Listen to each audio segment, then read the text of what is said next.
Assalamualaikum warahmatullahi wabarakatuh. Saya Eri Arifullah. Hari ini saya akan menyampaikan secara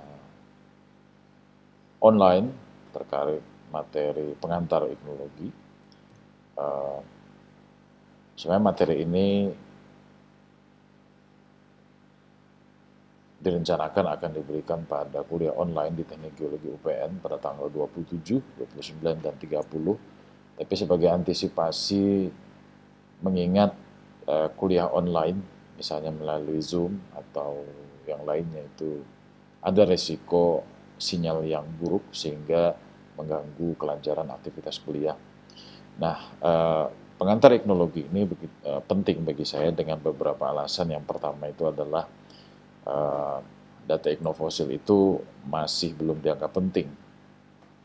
Jadi selama kita, para ahli sedimentologi ketika berada di Singkapan, di depan Singkapan, mereka menemukan data iknofosil, tapi masih dianggap bahwa hanya sebagai pelengkap data, dinomor duakan, dan hanya sering disebut sebagai, oh adanya bioturbasi, udah sampai di situ saja. Kemudian, sebagaimana diketahui perkembangan sekarang tentang dunia iknologi, bahwa iknofosil itu adalah fungsi dari paleoekologi. Apa artinya ini semua? Jadi iknofosil itu memberi kontribusi yang signifikan terhadap memiliki potensi kontribusi yang signifikan terhadap geologi, khususnya pada sedimentologi, stratigrafi, dan tentang rekonstruksi sistem pengerapan. Ya. Dan sejumlah publikasi yang pernah saya berikan, pernah saya tulisan yang telah dipublikasi itu sekitar 11 hingga saat ini, dan semuanya ini kalau diperhatikan ya, tulisan-tulisan saya ini semua lebih condong pada studi kasus di Cekungan Kutai. Ya.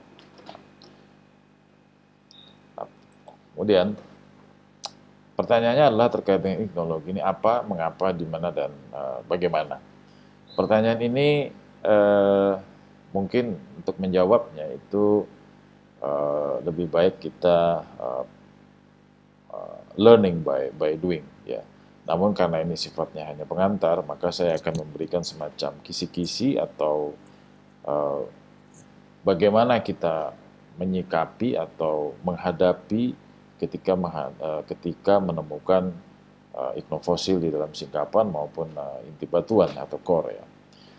Nah, pertanyaannya itu adalah iknologi itu apa sih sebenarnya? Iknologi itu kalau Anda melihat berdasarkan definisi iknos dan logos, ya, artinya ilmu yang mempelajari tentang jejak organisme di sini. Nah, dengan demikian dari definisi itu objek iknologi itu adalah iknofosil itu sendiri atau fosil jejak, dan ini tambahan saya adalah asosiasi batuannya. Inilah yang penting dari iknologi itu, dari iknofosil itu adalah iknofosil itu bukanlah seperti fosil organisme, tapi dia adalah produk dari aktivitas organisme. Nah, sejumlah link itu saya lampirkan di sini, ada 7 link. 7 link ini itu menunjukkan bahwa iknofosil itu adalah jejak aktivitas atau kegiatan atau behavioral organisme.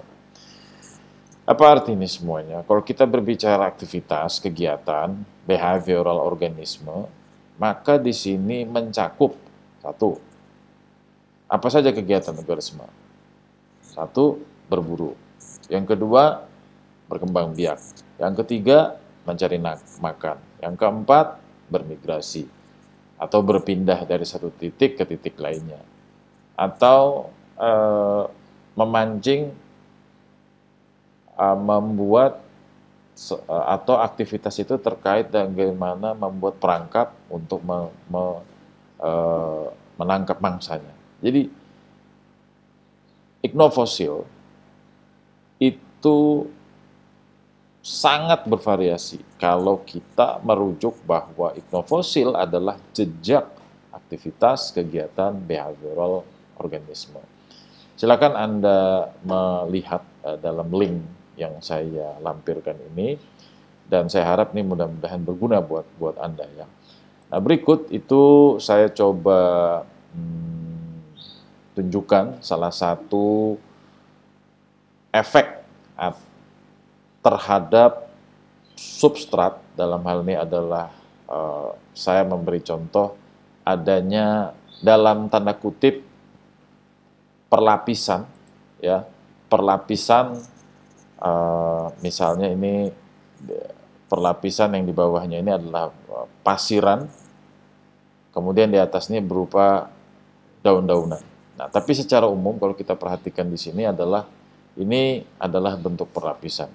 Nah, kalau kita lihat dari lapisan-lapisan ini, di atasnya adalah daun-daunan yang merupakan sumber makanan bagi organisme yang akan mengkoloni substrat ini. Dan ketika ada peluang seperti ini, apa yang dilakukan oleh organisme dalam rangka beradaptasi dengan kondisi lingkungan sekitarnya, yang ditunjukkan salah satunya itu bagaimana dia berinteraksi dengan substrat. Mari kita saksikan tayangan berikut.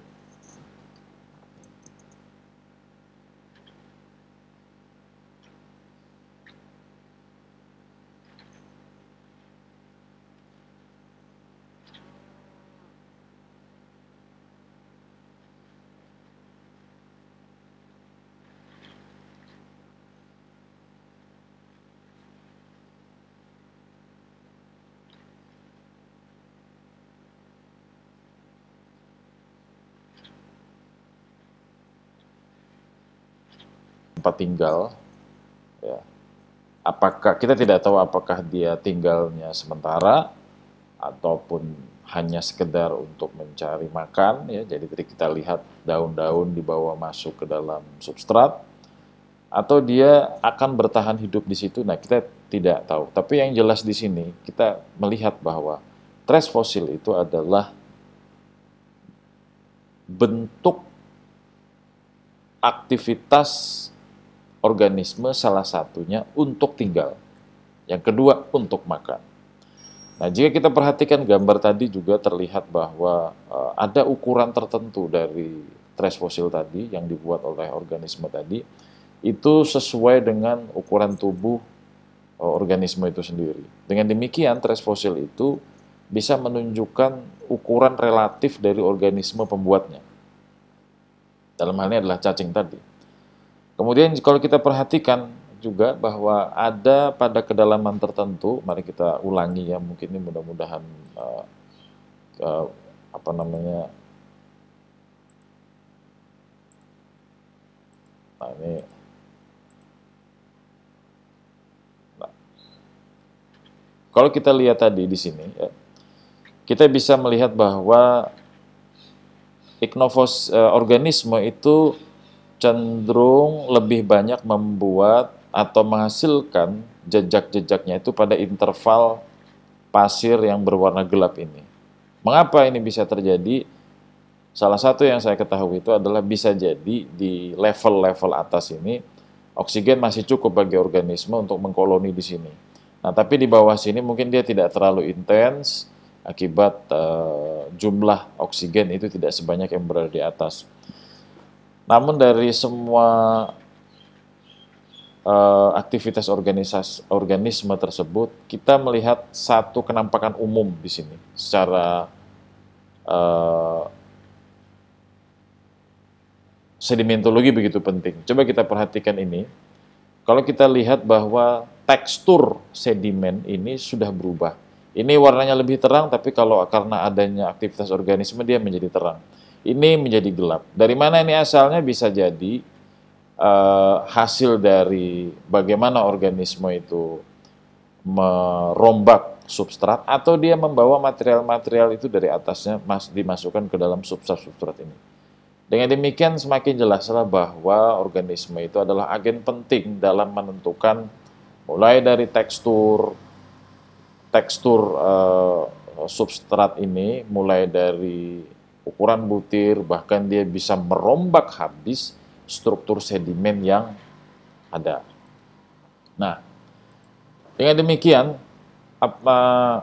apakah iknofosil itu sebagai struktur sedimen atau fosil organisme? Bila kita perhatikan dari gambar tayangan sebelumnya, maka jelas sekali bahwa iknofosil itu adalah struktur sedimen, ya, struktur sedimen, struktur yang dibentuk sebagai akibat dari aktivitas organisme. Jadi dengan demikian, ya, iknofosil itu bukanlah fosil organisme. Namun persoalannya banyak yang menganggap bahwa memperlakukan iknofosil itu seperti fosil organisme. Dan ini menurut saya perlu diluruskan bahwa dengan kita merubah cara pandang terhadap iknofosil yang bukan lagi sebagai fosil organisme, maka kita bisa menggali lebih banyak manfaat yang bisa kita ambil dari iknofosil itu sendiri. Nah, karena iknofosil itu adalah biogenic sedimentary structure, jadi struktur sedimen biogenik, dan kita dulu semasa kuliah, waktu mengambil mata kuliah sedimentologi, sering sekali mendengar istilah-istilah ini, ya, atau terminologi ini, biogenic sedimentary structure. Namun sayangnya, ini sering diartikan sebagai secondary sedimentary structure atau struktur sedimen sekunder. Padahal, ya, kalau kita melihat yang pertama dari tayangan tadi, dia terbentuk jika ada peluang setelah proses sedimentasi, maka organisme segera mengkoloni itu substrat. Maka dengan demikian, dia adalah struktur sedimen primer, bukan struktur sedimen sekunder. Namun dia juga bisa menjadi struktur sedimen sekunder jika mungkin substrat yang terkoloni itu tadi sebelumnya telah mengalami litifikasi atau dia telah terkompaksi sedemikian rupa sehingga maka organisme akan beraktivitas, kemudian juga dia akan merombak atau merework dari substrat yang ada. Nah, itu semua juga harus menyesuaikan dengan kondisi lingkungan yang ada. Jadi dengan demikian struktur biogenic sedimentary structure itu adalah struktur sedimen yang dapat menjadi struktur sedimen primer maupun sekunder di sini. Nah, saya juga dalam kesempatan ini ingin meluruskan bahwa istilah struktur sedimen primer ataupun struktur sekunder ini tidak ada hubungannya dengan jenis struktur sedimen, apakah itu struktur sedimen physical maupun biological, ya, atau apakah dia terkait dengan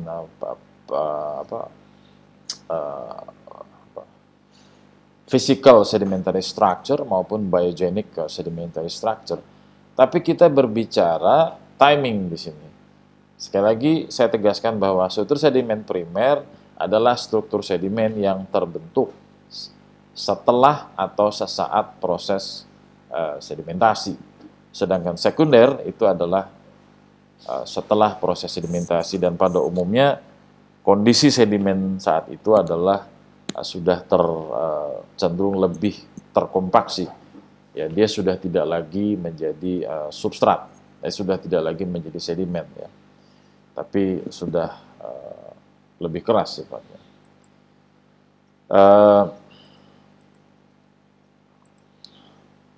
Nah, kalau kita mengingat tayangan tadi itu, dan dia sesaat setelah proses sedimentasi, maka terlihat bahwa fauna itu adalah salah satu agen yang paling penting mungkin.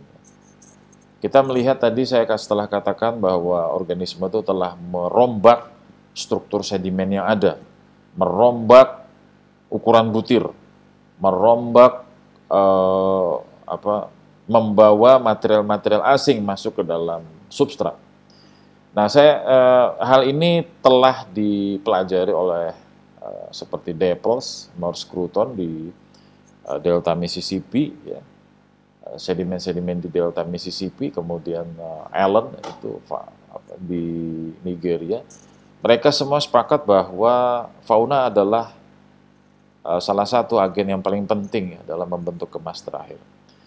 Di sini kita perlu berhati-hati bahwa ketika fauna ini menjadi agen yang penting dalam membentuk kemas terakhir, maka pertanyaannya adalah begini: apakah batuan yang kita lihat itu misalnya yang sering kita sebut sebagai masif itu betul-betul struktur yang masif, atau jangan-jangan tidak ada struktur, itu merupakan konsekuensi dari aktivitas fauna yang telah merombak struktur sedimen yang ada.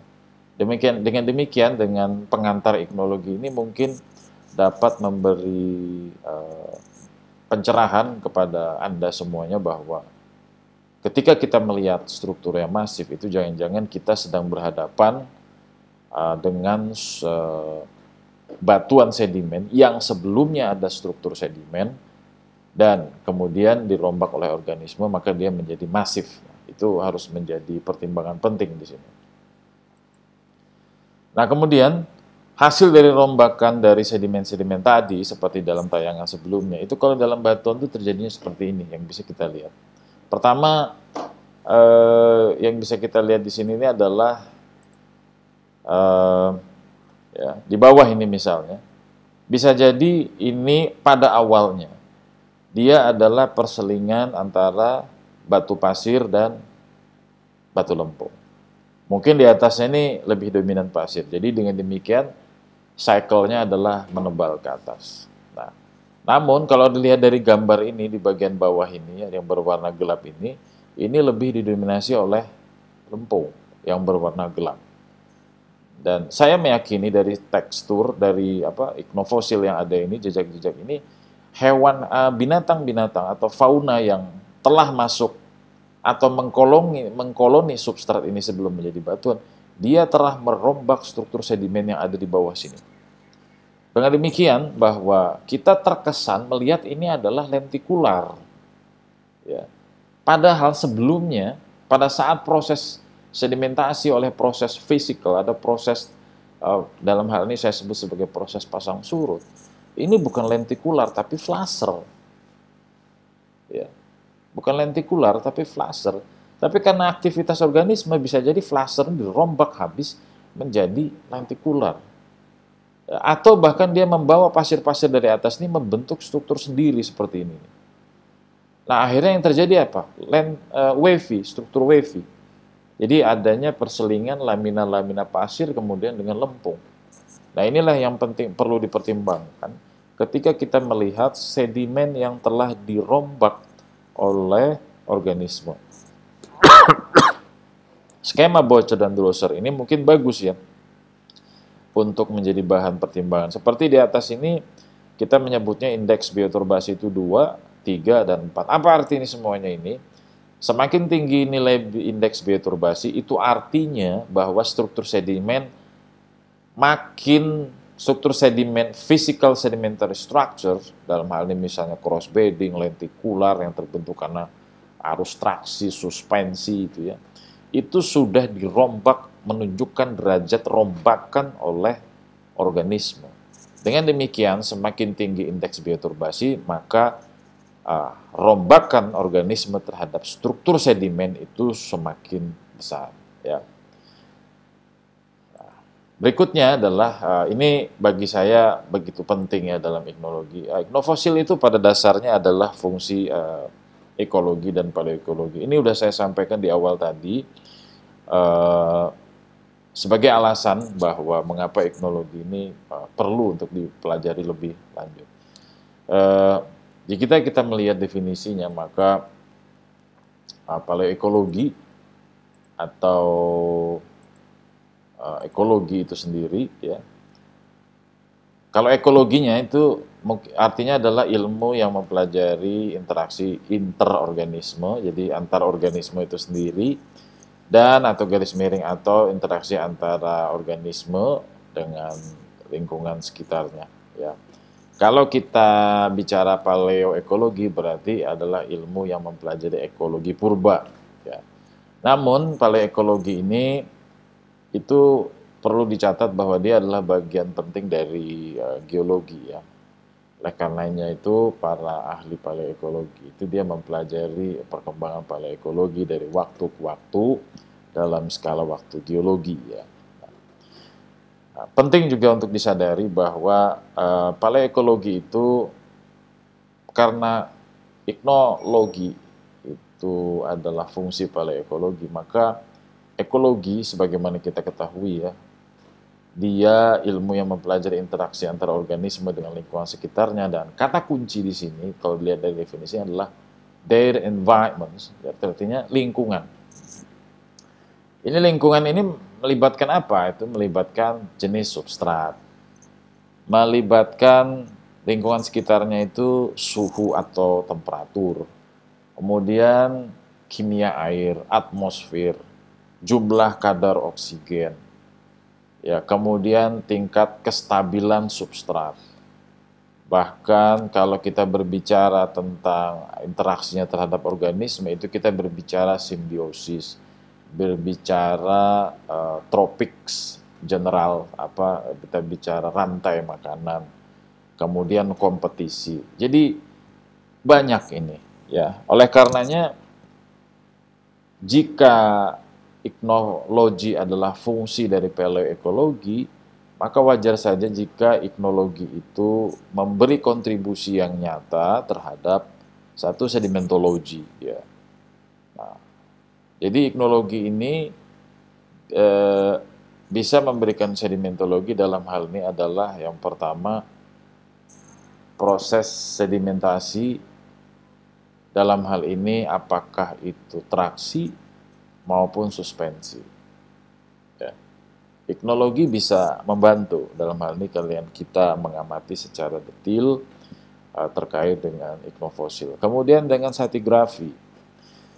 Stratigrafi ini mungkin kita selama ini lebih familiar dengan yang namanya Glossophagitis ichnofacies, ya. Tapi ternyata lebih jauh lagi Arifullah itu melalui penelitian disertasinya dengan metode etnofabrik telah menunjukkan kontribusi yang signifikan terhadap stratigrafi. Nah, dan apalagi dengan sedimentologi, ya, penelitian saya dalam hal ini penelitian disertasi saya itu telah mendapatkan hubungan yang positif antara arah umum arus purba dengan distribusi pola distribusi dari iknofosil itu sendiri. Nah, dalam penelitian disertasi saya itu juga menunjukkan bahwa iknolofosil itu bisa memprediksi atau memperkirakan lah, ya, tentang kimia air. Misalnya salinitasnya bagaimana, tapi ini bukan salinitas absolut, ya, tapi iknofosil itu bisa menunjukkan adanya fluktuasi paleosalinitas. Kemudian juga kadar oksigen. Ya. Kemudian iknofosil itu iknologi itu juga memberi pengertian dalam oceanografi. Dalam hal ini kita bisa menduga apakah laut itu atau lingkungan transisi saat itu lebih dipengaruhi oleh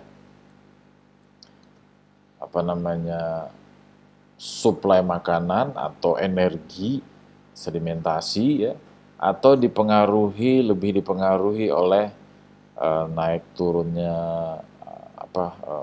proses pasang surut, atau lebih didominasi oleh proses gelombang. Nah, itu dalam penelitian disertasi saya menunjukkan bahwa iknofosil bisa memberi kontribusi terhadap studi oceanografi.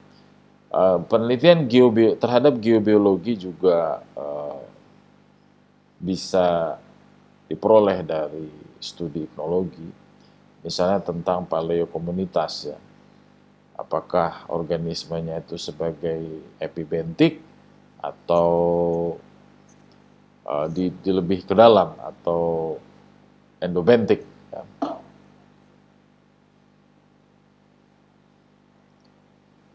Kemudian karena walaupun ya iknologi itu tidak terkait langsung ya terhadap klimatologi, tapi sejumlah referensi itu saya gunakan dalam penelitian disertasi saya menunjukkan bahwa misalnya saja ya Ophiomorpha itu.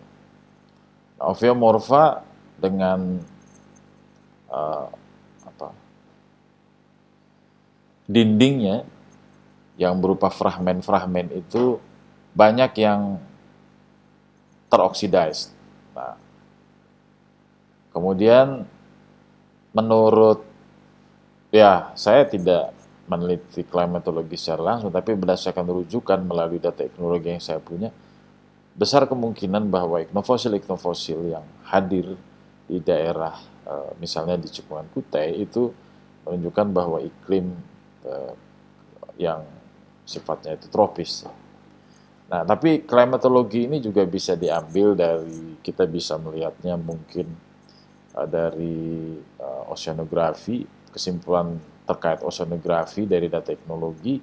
Jadi dia teknologi ini bukan proksi langsung ya, bukan langsung menunjukkan bahwa ini menunjukkan climate tertentu. Nah, di sini teknologi memiliki peluang yang besar untuk dikembangkan dalam hal kaitannya dengan klimatologi. Kemudian teknologi itu juga, dan tentu ya otomatis ini terkait dengan paleontologi, dan ini sudah tidak terbantahkan lagi ya secara umum. Jadi dengan demikian kita bisa melihat bahwa teknologi ini memiliki kontribusi yang signifikan ya terhadap ilmu-ilmu yang lain di dalam geologi. Nah, baik. Berikutnya adalah bagaimana kenampakan iknofosil itu pada batuan ya. Ini adalah kenampakan pada core ya. Selama ini kalau kita melihat core ya, mungkin yang kita lihat hanya sekedar artinya ini struktur khas ini ya, ini mungkin struktur flasher ya, atau ya ini adanya madrep. Tapi kita tidak mempedulikan ini misalnya. Yang ini adalah struktur, mungkin kita bilang ini nodul, tapi ini pada dasarnya adalah iknofosil ya. Sering kita hanya menyebutnya sebagai bioturbasi, cukup sampai di situ. Demikian juga ini kecil-kecil ini ya, mungkin kita pada awalnya tidak terlalu peduli ya, tapi di sini terlihat sekali adanya jejak organisme yang menunjukkan pola tertentu. Ya. Maka kalau kita melibatkan data iknofosil ini dalam penafsiran batuan sedimen ini, maka ceritanya akan berbeda. Demikian juga dengan ini, bahwa ini terdapat iknofosil ya, yang terlihat sekali adanya semacam bercak-bercak di pinggir iknofosil itu, dan ini memiliki cerita yang berbeda juga ya.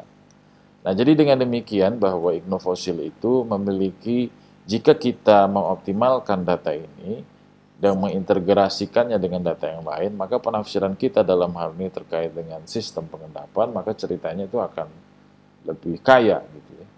Jadi akan lebih bagus penjelasannya ya, lebih masuk akal. Oke, kemudian itu tadi kita melihat. Nah, ini adalah iknofosil yang kita lihat di singkapan batuan ya. Ini kita lihat cukup dalam, cukup panjang. Ini adalah batas set ya. Ada satu batas di sini antara set crossbedding di bawah bidang ini, kemudian di atasnya ya. Nah, di sini terlihat sekali bahwa di bawah bagian batas ini ada yang turun ke bawah. Nah, seperti ini contohnya, dan ini adalah set crossbedding. Ini kemungkinannya kalau kita mendalami iknofosil itu tidak semata-mata bahwa ketinggiannya seperti ini nih, seukuran ini. Tapi ini bisa jadi lebih panjang, tapi dia tererosi. Ya. Jadi banyak yang harus dipertimbangkan selain iknofosil itu sendiri, yaitu struktur sedimen. Bagaimana features-nya atau kenampakan trace fossil itu? Apakah betul-betul dia tidak mengalami erosi seperti ini? Nah, itu harus diperhatikan. Ya. Kemudian iknofosil itu kenampakan di lapangan juga kita harus memiliki metode ya. Bagaimana melihat memetakan di singkapan iknofosil itu. Perlu disadari bahwa variability atau perubahan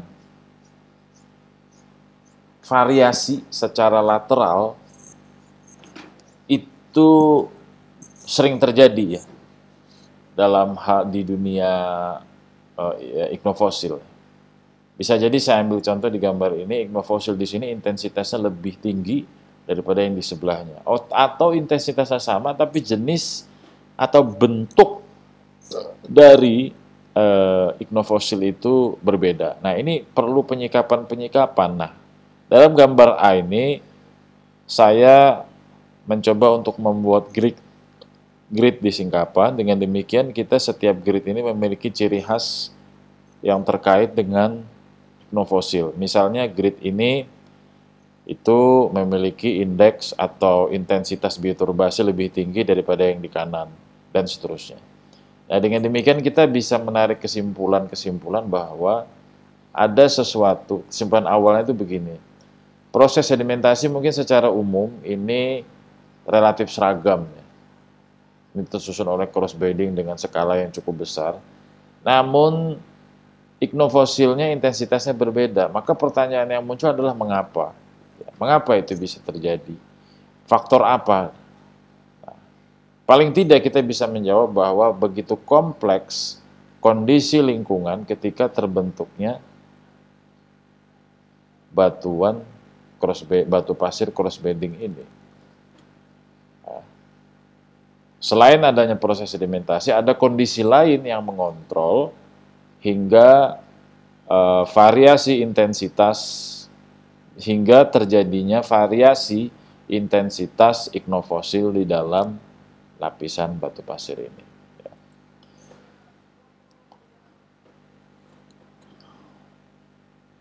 Nah, berikutnya ini adalah contoh, saya sebut ini adalah iknofosil yang berasosiasi dengan struktur sedimen ripple cross bedding ya.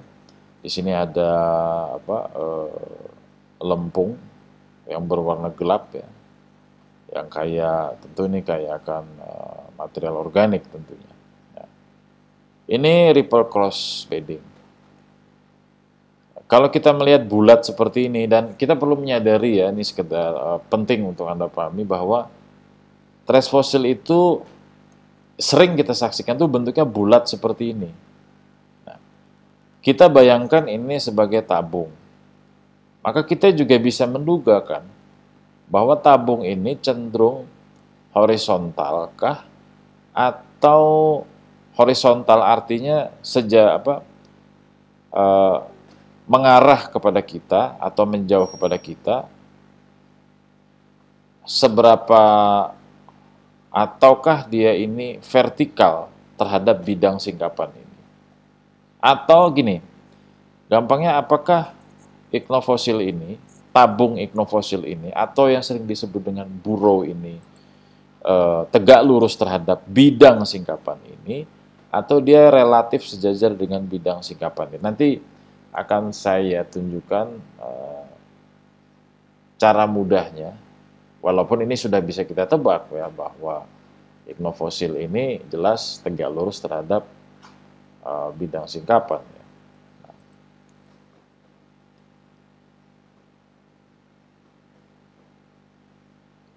Nah, berikutnya ini adalah contoh, ini di bidang singkapan juga, dia vertikal. Apa artinya ini?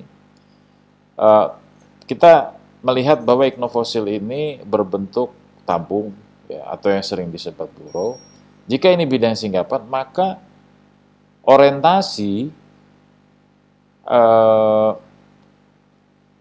iknofosil ini relatif sejajar dengan bidang singkapan. Nah, karena ini bidang singkapan, maka bagaimana posisinya terhadap bidang lapisan? Dia tegak lurus. Nah, sedangkan ini terhadap bidang lapisan dia relatif horizontal, tapi tegak lurus terhadap bidang singkapan. Sedangkan ini ya, dia sejajar dengan bidang singkapan relatif, tapi tegak lurus terhadap bidang lapisan. Ya.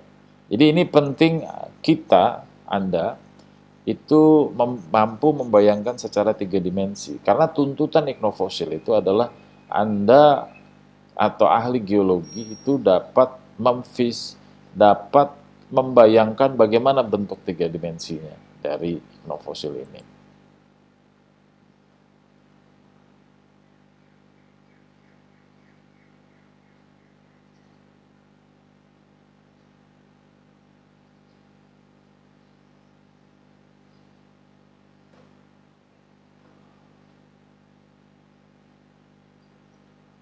Nah, kalau ini ya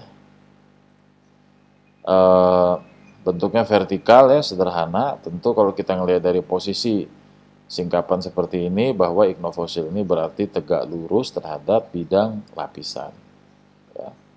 Dan ini bidang singkapan dia sejajar, relatif sejajar.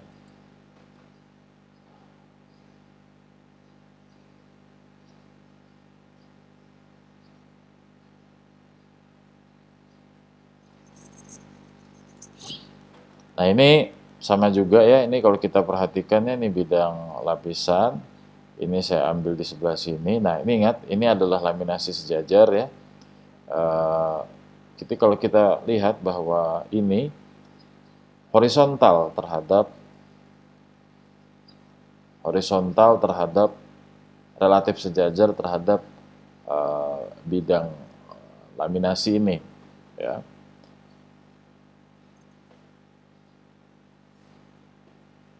Dan dia membentuk sudut terhadap bidang singkapan. Yang ini, yang B ini terhadap bidang singkapan dia membentuk sudut atau relatif tegak lurus ya. Sedangkan ini terhadap bidang singkapan, iknofosil yang digambar C ini relatif sejajar dengan bidang singkapan. Dari penjelasan-penjelasan ini ada satu catatan penting ya, bahwa pentingnya kita mengenali posisi iknofosil terhadap bidang singkapan ya.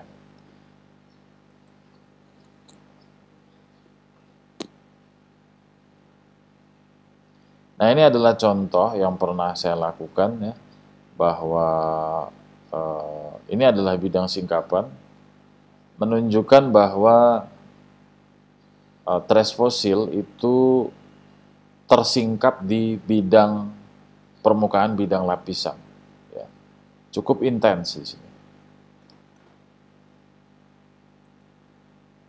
Nah, kalau bentuk lainnya ini yang lebih besar ya ukuran iknofosilnya, yang juga tersingkap di permukaan bidang lapisan, itu seperti ini. Jadi ya kita perhatikan ya, luar biasa nih diameternya. Kemudian ini juga di atas bidang lapisan. Di sini kalau kita ngelihat dari iknofosil sebelum dari gambar ini, terlihat adanya satu lagi apa? Perbedaan diameter iknofosil. Jadi yang pertama yang bisa kita catat itu adalah satu morfologi umum yang harus kita lihat. Apakah seperti apa? Dengan ini perlu kemampuan kita untuk membayangkan bagaimana 3 dimensinya. Yang kedua tadi, jika kita perhatikan bagaimana orientasinya, apakah dia tegak lurus terhadap bidang lapisan, apakah relatif horizontal terhadap bidang lapisan. Dan ini semua bisa kita awali orientasinya itu dengan bagaimana orientasinya terhadap bidang singkapan. Nah, dan yang terakhir di sini kita juga yang bisa kita lihat dari gambar-gambar tadi adalah diameter. Ini ada yang besar, ada yang kecil, dan ada lagi tambahannya, yaitu apakah iknofosil itu memiliki cabang. Ini adalah contoh percabangan pada iknofosil yang orientasinya horizontal terhadap bidang lapisan. Nah, percabangan yang lainnya itu adalah seperti ini.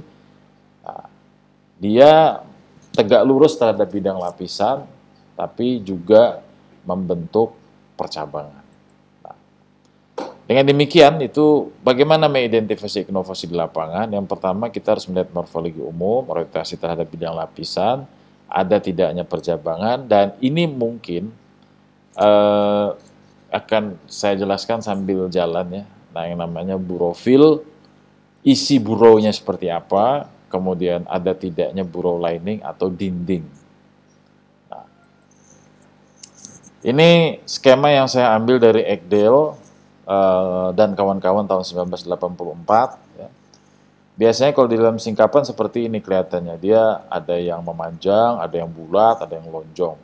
Ini menunjukkan posisi sudut yang dibentuk terhadap bidang singkapan. Misalnya yang panjang ini, maka sudut yang dibentuk terhadap bidang singkapan itu sekitar 5 derajat. Ya. Ini misalnya ini saya beri contoh, ini adalah bidang singkapan. Ya. Jadi kalau di sini berbentuknya itu bulat, artinya kalau ini berbentuk bulat di sini, itu artinya burrownya itu tegak lurus terhadap bidang lapisan ini nih. Jadi kalau saya tunjukkan bahwa di sini adalah hampir 90-75, maka dia relatif tegak lurus terhadap bidang singkapan ini. Ya, bidang singkapan yang Anda lihat seperti di gambar A di depan situ ya. Nah, kalau dia membentuk lonjong seperti ini, itu artinya dia atau ichnofosil ini atau burrow ini membentuk sudut 5 derajat terhadap bidang lapisan ini. Dengan demikian, apa artinya? Relatif sejajar dengan bidang singkapan ini. Nah, itu pemahamannya. Dengan demikian, ya, jika ini terkumpul antara yang tegak lurus terhadap bidang singkapan, ada yang relatif membentuk sudut terhadap bidang singkapan, seperti yang agak lonjong ini, atau yang panjang ini yang relatif sejajar dengan bidang singkapan, maka kita bisa membayangkan bentuk geometri secara keseluruhan atau morfologi umum secara keseluruhan dari ichnofosil ini. Maka kemungkinannya adalah satu ichnofosil ini yang diperlihatkan di gambar ini mereka itu adalah membentuk percabangan atau tidak membentuk percabangan. Ya, atau dia bahkan mungkin bisa membentuk satu kompleks yang saling terhubung antara misalnya yang panjang ini, panjang yang di sini, kemudian yang bentuk lonjong-lonjong ini. Jadi dia di sini membentuk satu box apa ya, saya bisa membentuk satu sistem, bisa jadi seperti itu, ya. Atau dia tidak ada keterkaitan satu sama sekali. Tapi yang jelas kita paling tidak bisa memprediksi bentuk dari ichnofosil ini. Nah, oleh karenanya ya di sini apa ya saya sebut jam terbang atau keseringan kita mengamati ichnofosil itu akan mempermudah kita ketika memprediksi bentuk atau morfologi dari ichnofosil itu sendiri.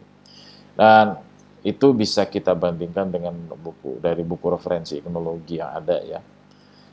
Kemudian bagaimana morfologi umum lainnya ya? Misalnya kita melihatnya di bidang lapisan ya. Itu dapat kita lihat bahwa bidang lapisan itu ya, ini bidang lapisan ya. Maka ichnofosil itu bisa muncul di permukaan bidang lapisan berbentuk konvek seperti ini, atau dia konkav ya. Jadi membentuk lekukan terhadap permukaan bidang lapisan. Sementara kalau konvek itu nyembul di permukaan bidang lapisan. Nah, ini teknik deskripsi ya untuk menuju ke morfologi umum. Ini semuanya yang berada di atas permukaan bidang lapisan itu disebut semi-relief atau epi-relief. Ya. Jadi relief yang ada di permukaan bidang lapisan. Ya. Relief ichnofosil yang ada di permukaan bidang lapisan. Nah, kalau yang ada di dalam ini seperti ya ichnofosil itu yang umumnya ada di dalam sini, di dalam bidang lapisan, di dalam lapisan batuan itu disebut dengan full relief utuh dia itu. Nah, berarti kan di sini tidak utuh kan, yang saya sebut sebagai konvek, konkav yang bagian dari semi relief atau epi relief ini tidak utuh. Nah, bagaimana kemunculannya jika dia itu berada di bawah bidang lapisan yang kita maksud tadi ini, yang pasir ini. Maka kalau dia nongol, apa ya saya sebutannya, menonjol ke bawah, itu disebut dengan semi relief juga hiporelief. Nah, ini untuk batu pasir ini. Penamaan-penamaan ini untuk batu pasir. Nah, untuk batu lempung ini sendiri, tentu ini yang cekung ini, yang ada dalam yang kursor saya gerakan ini, dia adalah konkav untuk batu lempung. Ya, ya, untuk batu lempung. Ya. Tapi untuk batu pasir dia konveks, kalau kita perhatikan. Nah, jadi dengan demikian kita di sini sangat tegas oleh Selehor dan Martinson, pentingnya melihat morfologi umum itu adalah menghubungkannya atau bagaimana dia tersingkap terhadap bidang lapisan.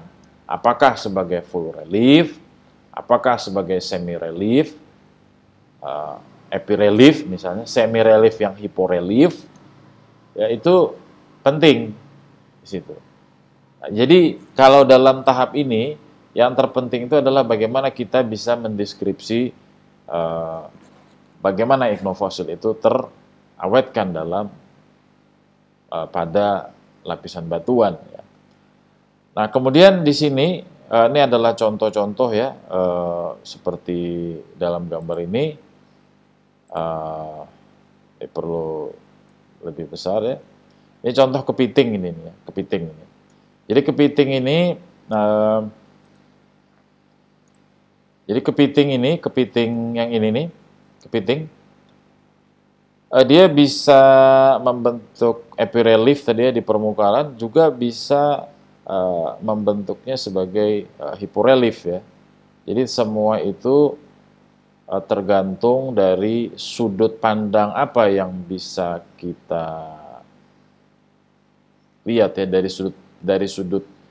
dari litologi atau lapisan batuan yang mana yang kita lihat. Ya, itu baru kita bisa menentukan bahwa ini epirelief atau ini hiporelief. Tapi kalau dari sini terlihat bahwa jika ini satu unit ini misalnya ya, satu unit ini, maka satu unit ini antara hitam, putih, hitam ini, jika ini menonjol ke bawah, maka dia disebutnya hiporelief. Tapi yang cekung di atas di bidang lapisan ini, maka dia disebut dengan epirelief jika sudut pandangnya adalah lapisan interval ini. Ya. Nah, ini tentu ini adalah full relief, utuh dia itu.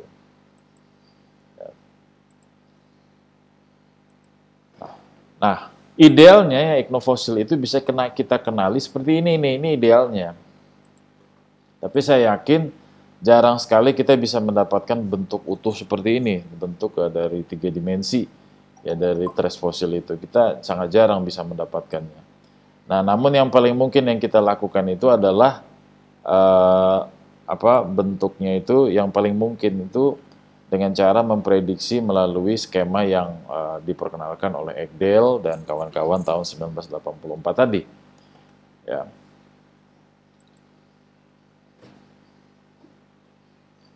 Oke. Ini adalah contoh percabangan ya. Kalau kita perhatikan ini bercabang bentuknya seperti Y yang gambar A, kemudian B ini tunggal, kemudian yang C ini juga tunggal ya, tidak ada cabang. Yang D ini tentu ini bercabang ya. Yang E ini relatif tunggal ya, tunggal, tapi mungkin Anda melihatnya itu adalah bercabang, tapi ini pada dasarnya adalah saling tumpang tindih. Jadi bercabang atau tidak itu harus kita lihat apakah dia itu tumpang tindih atau bercabang ya. Kemudian ini yang F ini adalah bentuk bercabang juga mirip seperti akar ya. Nah, bagaimana dengan burofil, isi dari satu burrow, itu kelihatan ya kalau secara petrografi. Dulu saya mencoba untuk memotong ya, di sini waktu itu saya potong, bagaimana sih, apa sih yang terlihat secara petrografi, kontras kedua antara sedimen dengan tres fosil ini. Maka ketika disayat, maka polanya yang terlihat adalah seperti gambar ini. Nah, ini ada seperti ini, adanya fraksi-fraksi ya, membentuk fraksi dia. Ini yang terang, ini relatif gelap ya, kemudian ini terang, relatif terang, ini gelap. Jadi bagaimana ini bisa terbentuk ya? Gelap, terang, gelap, terang, gelap, terang itu. Ini adalah kalau kita perhatikan ya, anggap aja ini bolong begitu ya. Maka ini merupakan anggap aja ini dulunya kosong ini ya. Kosong dan ini diisi oleh organisme. Maka organisme itu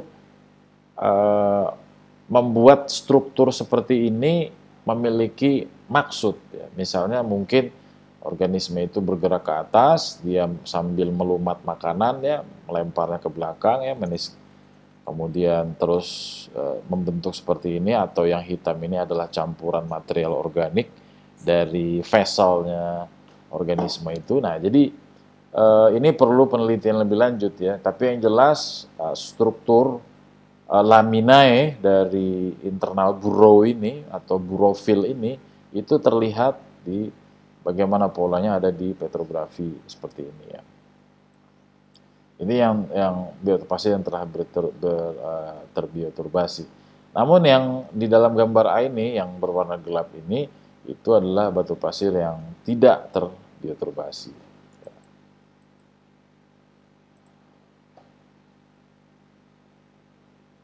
Oke.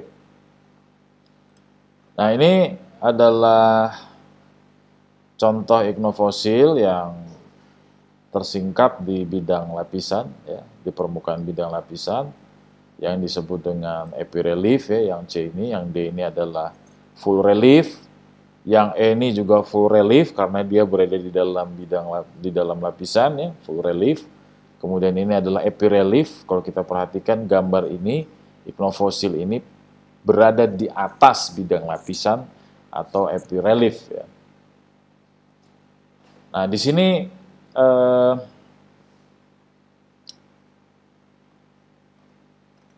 kalau kita perhatikan di sini, gambar yang saya tunjukkan itu lebih banyak ignofosil itu adalah yang full relief. Ini juga yang G ini adalah full relief. Dia berada di dalam lapisan ya semua ini. Kemudian ini epirelief yang ada di permukaan, ini juga full relief. Kemudian ini juga full relief. Nah, kalau kita ini sekedar mengingatkan, kalau kita melihat dari gambar I ini, ya, kalau kita anggap aja kita mengambil gambar di sini saja, ini aja yang tersingkap, ya. Kita benar mungkin ini adalah struktur sedimen horizontal ya, bedding struktur horizontal bedding ya. Tapi kalau kita melihat ke sini, maka ini ceritanya akan beda. Ini seperti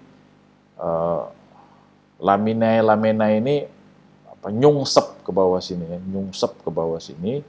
Ini juga seperti ngeblur ya, laminanya itu udah ngeblur. Nah, ini adalah sebagai bentuk dari konsekuensi dari aktivitas organisme ya. Nah, apakah itu ini terkait dengan cacing ya, cacing yang Arinecola itu dia menyerap sedimen kemudian melemparkannya itu ke atas ya. Nah, ini burrow lining, contoh burrow lining ini saya ambil dari, ini namanya Ophiomorpha, ini terlihat burrow liningnya itu tebal ya, ada totol-totolnya, ada fragmen-fragmen penguat, dan bentuknya cenderung runcing. Kemudian ini contoh burrow lining juga dari ignofosil, di sini kelihatan burrow liningnya, oke, coba kalau kita perbesar ya, ini ada dinding penguat, di dalamnya ini ada isinya. Nah, ini menjadi catatan penting ya, bagaimana membedakannya ketika Anda menemukan ini sebagai ignofosil, dan satu lagi itu adalah rootlet, akar, fosil akar. Maka perbedaan yang paling jelas itu adalah kalau ini merupakan fosil akar, dindingnya itu cenderung teroxidized ya, dalamnya itu relatif kosong. Ciri pembeda yang kedua itu adalah ukuran atau diameter dari akar-akar itu. Maka kalau secara vertikal posisi tumbuh dia akan cenderung menjadi lebih kecil ukurannya, sementara kalau tres fosil itu relatif stabil diameternya. Nah, itulah yang membedakan antara akar kemudian tres fosil. Nah, berikutnya ini adalah contoh ignofosil lainnya yang full relief ya, ini artinya dia di dalam batuan. Eh, ya, ini di dalam batuan. Nah, ini eh, tidak ada dindingnya. Nah, tapi persoalannya gini, kok dia tetap kokoh ya, tetap terpreserve, tetap terawetkan di dalam situ. Nah, para ahli ahli biologi mengatakan bahwa organisme itu melumat fragmen-fragmen sedimen dengan kitinnya, dengan getahnya itu, akhirnya sedimen-sedimen itu menjadi lebih kompak daripada sedimen-sedimen yang ada di sekitarnya yang tidak dicampur dengan getah yang dikeluarkan oleh mulut organisme itu, ya. Nah, ini adalah contohnya, walaupun dia tidak ada dinding, tapi getah-getah yang dihasilkan organisme itu mampu membuat saya sebutnya itu lebih mudahnya tuh menyatu atau tersementasikan. Ya, dengan demikian dia akan menjadi lebih kokoh daripada sedimen-sedimen lainnya. Nah, kemudian ini adalah contoh full relief ya, full relief dari iknofosil, dan ini aslinya bentuknya U ya. Tapi walaupun di sini terlihat berbentuk J, ya ini sebagai akibat dari ini tertutup ya, lengan satunya ketika ini saya buka, lengan satunya malah ikut gitu ya, malah ikut terjatuh juga.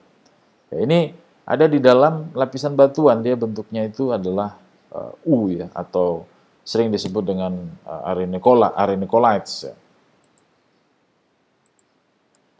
Nah, demikian pada akhirnya ya dari presentasi ini, saya ingin membagi atau menjelaskan apa isi dari prinsip-prinsip dalam teknologi itu. Yang pertama ya, kalau ketika melihat dari gambar ini bahwa ini contoh, ini kepiting ya. Satu organisme bisa menghasilkan lebih dari satu jejak. Jejak mencerminkan aktivitas ya. Ya wajar, jadi satu organisme ini banyak aktivitas yang dia bisa perbuat, banyak aktivitas yang bisa ditunjukkan. Dengan demikian konsekuensinya, trace fosil yang dihasilkannya pun itu juga pasti bervariasi, ya pasti bervariasi di sini. Ya. Kemudian yang kedua, ya, itu jika iknofosil itu tersingkap ya, sebagai epirelief, hiporelief, ataupun saya ulangi, apakah dia itu tersingkap sebagai full relief, epirelief, atau hiporelief, walaupun aktivitasnya itu sama, maka namanya itu berbeda. Ya. Jadi di mana dia terpreserve, namanya jadi berbeda. Ya. Contoh nih, ya. Bahkan perbedaan litologi pun, walaupun aktivitasnya sama, maka penamaannya itu menjadi berbeda. Cuman perlu kita catat di sini adalah studi iknologi adalah studi yang mempelajari fosil jejak. Jejak-jejak itu tidak lain adalah aktivitas. Jadi iknologi lebih menekankan pada jenis aktivitas. Ya. Ya, aktivitasnya ini apa ini? Bukan kita menekankan pada aktivitas sama karena terawetkan pada apakah hiporelief, epirelief, dan sebagainya itu tadi. Terus penekanan pada penamaan, bukan. Tapi ini lebih penekanan memahami tentang aktivitas atau behavioral dari organisme. Nah, yang ketiga ini, aktivitas sama, tapi dibuat oleh organisme yang berbeda. Konsekuensinya ya, kalau kita perhatikan ini, dari gambar 3 ini, bentuk trace fosil atau iknofosil relatif sama, tapi dibuat oleh organisme yang berbeda. Dengan demikian gampangnya begini, organisme yang berbeda mampu menghasilkan iknofosil yang sama. Kalau iknofosilnya sama atau trace fosil jejak yang sama, maka aktivitasnya juga sama. Ini yang penting untuk disadari di dunia iknologi itu adalah kita lebih menekankan pada aktivitas, pada behavior, motif apa yang bisa ditunjukkan organisme melalui fosil jejaknya, jejak-jejak yang ditinggalkannya itu tadi. Nah, kemudian yang keempat, misalnya kita menemukan satu rumah, ya, rumah organisme. Nah, rumah ini kan berarti dihasilkan dari aktivitas membangunkan, memproteksi diri bagi organisme. Kalau penekanannya itu adalah pada organisme, maka konsep yang latah itu begini, satu iknofosil adalah dihasilkan oleh satu organisme. Satu jenis iknofosil dihasilkan oleh satu jenis organisme. Faktanya, ya, nomor satu tidak berlaku, karena satu organisme bisa menghasilkan banyak iknofosil. Ya wajar, ini konsekuensi dari banyaknya aktivitas yang dilakukan oleh satu organisme. Dan yang ketiga ini juga, tadi ya, organismenya berbeda tapi aktivitasnya sama, maka menghasilkan iknofosil yang relatif sama bentuknya. Nah, yang keempat ini sama tadi, bentuknya sama, ya. Bentuknya sama ini, rumah, tempat tinggal. Ketika hewan yang berbeda dapat bersimbiosis, maka dia bisa tinggal bersama di sini. Aktivitas yang sama, memproteksi diri, membentuk komunitas, akhirnya membentuk iknofosil dengan ukuran yang lebih besar menjadi satu komunitas, koloni, ya. Tujuannya bagaimana mereka tetap bisa bertahan hidup. Nah, di sini berarti kalau kita berbicara iknofosil, sekali lagi saya tegaskan di sini adalah jenis organisme apa yang membuat iknofosil itu tidak menjadi prioritas dalam studi iknologi ini. Ya, itu yang perlu disadari dalam studi iknologi. Dengan demikian, pertemuan ini kesimpulannya sudah jelas ya, kesimpulan yang tegas menurut saya bahwa karena iknologi ini konsentrasinya pada identifikasi atau mempelajari behavioral, maka jenis organisme tidak lagi menjadi penting di sini. Organisme apa yang membuatnya. Kemudian yang kedua, kesimpulan yang kedua itu adalah pentingnya kita itu dalam mengenali iknofosil karena dia itu adalah bentuk atau morfologi atau geometri, maka bentukan 3 dimensi perlu kita kenali. Nah, kesimpulan ketiga berdasarkan kesimpulan yang kedua tadi. Namun demikian ya, berdasarkan poin kedua tadi, jarang sekali kita bisa menemui iknofosil yang bentuknya itu utuh ya, secara 3 dimensi. Oleh karenanya kita harus mengenalinya melalui metode-metode, apalagi iknofosil itu tersingkap, itu berupa potongan-potongan yang hanya bisa kita ngelihat berupa potongan-potongan di bidang singkapan, maka ada metode-metode tertentu ya. Anda bisa merujuk kepada Ekdel dan kawan-kawan tahun 1984 terkait bagaimana kita bisa mengenali potongan-potongan itu di dalam bidang singkapan. Demikian penjelasan saya terkait pengantar iknologi, mudah-mudahan berguna, dan mudah-mudahan dengan penjelasan ini iknologi dapat dikembangkan lebih lanjut di Indonesia, dan saya meyakini bahwa dengan pengembangan iknologi ini perkembangan ilmu yang lain itu dapat terpicu juga seperti sedimentologi maupun stratigrafi, misalnya saja penajaman kembali terhadap lapisan-lapisan kunci atau bidang discontinuity yang penting dalam korelasi stratigrafi, atau membuat pengelompokan paket-paket dalam stratigrafi sebagaimana yang umum dilakukan dalam disiplin ilmu stratigrafi. Demikian saya ucapkan.